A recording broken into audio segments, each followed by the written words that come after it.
Public, পাবলিকের মুখ আর মন এটা কখনোই আটকানো সম্ভব না।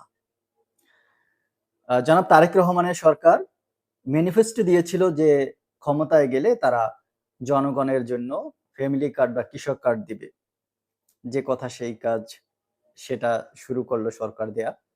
আজকে করাল বস্তিতে কিন্তু সেই ফ্যামিলি কার্ড বিতরণ।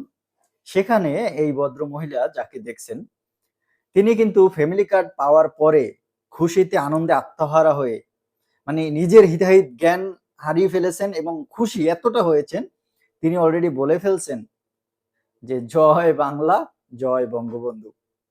এটা আমি দোষের কিছু বলছি না, হয়তো দোষ আপনি ভাবতে পারেন বা না ভাবতে পারেন। বিষয়টা হচ্ছে এইটা যে জনাব তারেক রহমান দিয়েছে এবং এই তারেক রহমানকে যে ধন্যবাদ দেয়া বা তার দলের বা তার সরকারের যে স্লোগান যে বাংলাদেশ জিন্দাবাদ, এই যে বিষয়গুলো এগুলো তো আর সাধারণ একদম নিম্নবিত্ত যারা আছে একদম সাধারণ পাবলিক তারা তো আর বোঝে না। তারা এই যে এত বছর বছর ধরে যে স্লোগান গুলো শুনছে তারা সেটাই আসলে মুখ থেকে বের করে দিচ্ছে।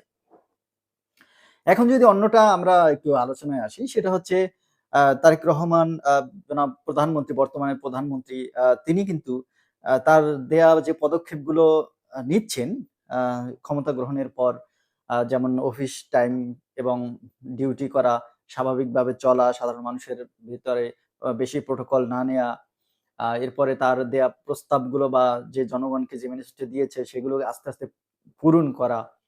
এগুলো কিন্তু আসলে একটি পজিটিভ বার্তা দিচ্ছে জনগণের ভিতরে।